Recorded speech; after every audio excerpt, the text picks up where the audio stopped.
أشهد أن لا إله إلا الله. أشهد أن لا إله إلا الله. أشهد أن محمدا رسول الله.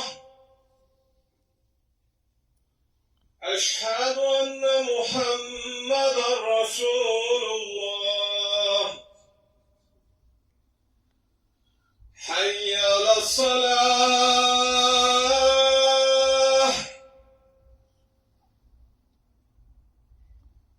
حي على الصلاة.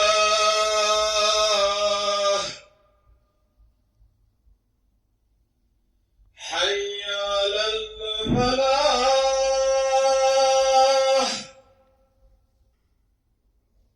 حي على الفلاح.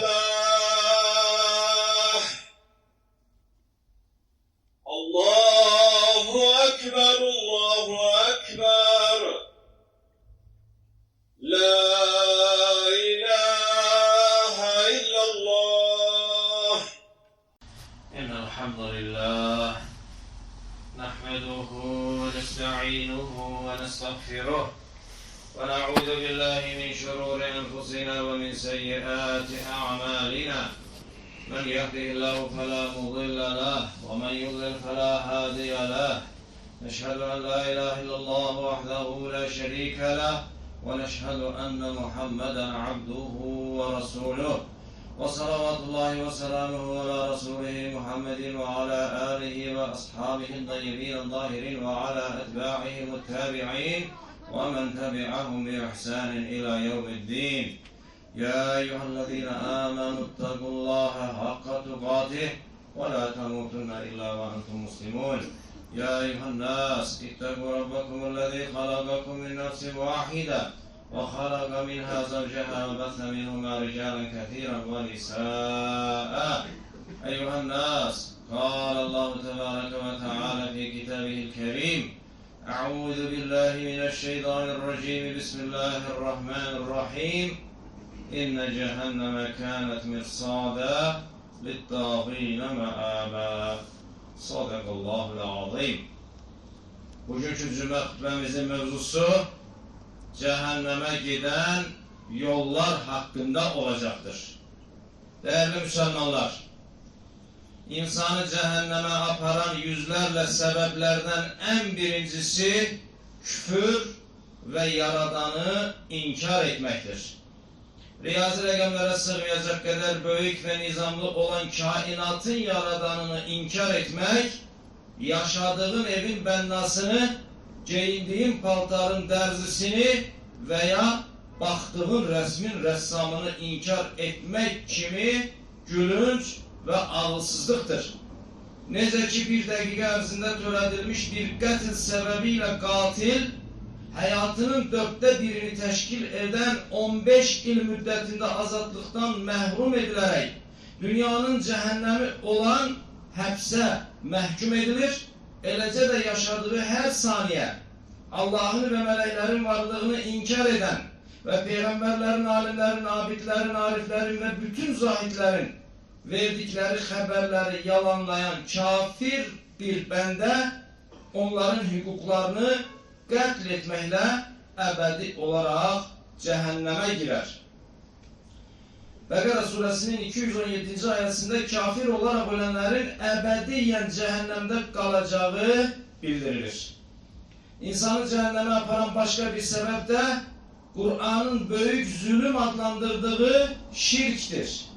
Şirk, yaratma, yaşatma, hükmetme, şefa ve ruzi verme, dua ve ibadet edilme mevzularında ancak Allah'a ait olan hakları başkalarına ait etmektir. İsra suresinin 39. ayetinde böyle deyilir: Allah ile beraber başka bir ilah tanıma, yoksa kınanmış ve kovulmuş olarak cehenneme atılarsın. Bukhari'de gelen hadiste ise Allah Resulü Aleyhisselatü Vesselam böyle deyir: Allah'a hiçbir şeyi şerik koşmadan ölen cennete girer, Allah'a herhangi bir şeyi şerik koşarak ölen ise cehenneme girer. Kəbəyə and içən sahabəsinə Kəbəyə yox, Kəbənin Rəbbinə and iç deyən Peyğəmbər Aleyhisselatü Vesselamın əldə etmək istədiyi şey sahabəsini şirk kimi böyük bir təhlükədən qorumaq idi. Altında Ridvan beyətinin edildiyi xurma ağacına sonraki dövrlərdə ifrat şəkildə əhəmiyyət verildiyini görən Ömər radiyallahu anh insanların şirkə düşə bilmə təhlükəsini nəzərə alaraq həmin xurma ağacını kəsdirmişdir. Hətta Ömər radiyallahu anh Kəbənin bir küncündə yerləşən Hacərül Əsvədə, yəni Qaradaşa baxaraq, mən bilirəm ki, sən sadəcə bir daşsan. Vallahi Allah Resulü Aleyhisselatü Vesselam'ın səni öptüyünü və sənə salam verdiyini görməsəydim, nə sənə salam verər, nə də səni öpməzdim. Deməkdə Ömər radiyallahu anh yenə də insanları şirk təhlükəsindən qorumağa çalışmışdır. Değerli kardeşler, Allah xalqımızın hər birini dağdan, daşdan veya ağaçtan olan pir ve ocaklar kimi insanları şirke aparan təhlükələrdən qorusun. İnsanı cəhənnəmə aparan başka bir səbəb isə âli əxlaq üzərində olan Muhammed Aleyhisselatü Vesselam'a tabi olmamaqdır. Tövbə suresinin 63. ayəsində belə deyilir. Allah'a ve onun peygamberine karşı çıkanı içinde ebedi kalacağı cehennem ateşi gözləyir. Yaradanın varlığını kabul ettiklerini değil, şeriatları inkar eden, özlerine deist adını veren grup da bu zümreye dahil edilerler. Allah da onları ıslah etsin ve onlara hidayet versin. İnsanı cehenneme aparan başka sebeplerden biri de münafikliktir. Münafik, İman etmiş kimi görünse de aslında kalbinde dini yalan sayan ikiyüzlü insandır. Nisa suresinin 140. ayetinde Allah'ın Azze ve Celle'nin münafik ve kafirleri cehennemde bir yere yığacağı buyrulur.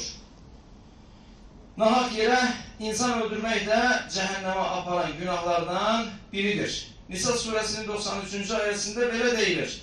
Her kim bir mümini kasten öldürürse onun cezası ebedi kalacağı cehennemdir. Müslim'de gelen hadiste ise Allah Resulü Aleyhisselatü Vesselam böyle buyurur. İki Müslüman birbirine kılınç çekerse öldüren de ölen de cehennemdedir. İnsanın özünü öldürerek intihar etmesi de değerli kardeşler cehenneme aparan günahlardandır. Tirmiz'de gelen hadiste Allah Resulü Aleyhisselatü Vesselam böyle buyurur. Her kim demir parçasıyla veya zehir içerek veya hutta özünü hündürden atarak öldürürse ebedi olarak cehennem ateşine düşecek. Riyakarlık da insanı cehenneme sürükleyen başka bir sebeptir. Riyakarlık ibadetlerde veya güzel emellerde Allah'ın razılığını kazanmak yok, insanların gözünde ucalmaya çalışmaktır. Nesai'de gelen hadiste riyakarların üzü üste cehenneme atılacağı bildirilmiştir. Tekebbür de cehenneme aparan nöbeti sebeplerden biridir. Nehl suresinin 29. ayetinde tekebbürlülerin yerinin cehennem olacağı bildirilir. Müslim'de gelen hadiste ise Allah Resulü Aleyhisselatü Vesselam böyle buyurur.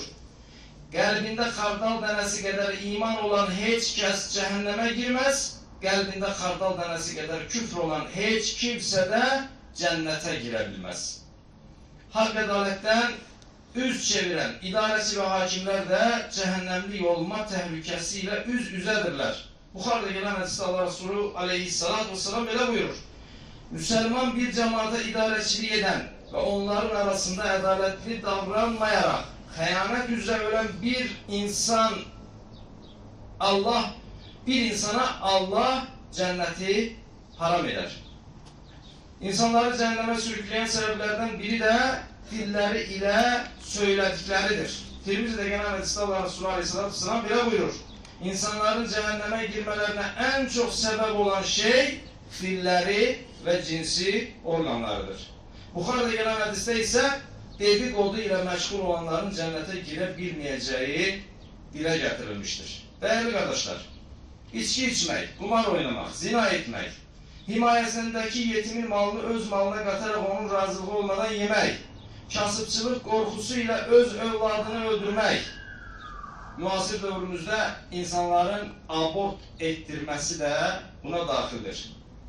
Yəni, kifayət qədər uşağımız var, buna necə baxasıyıq deyib, heç bir zəruri hal və heç bir səhhət təhlükəsi olmadan bunu edən şəxslər də qardaşlar, əslində övladlarını öldürmüş olur.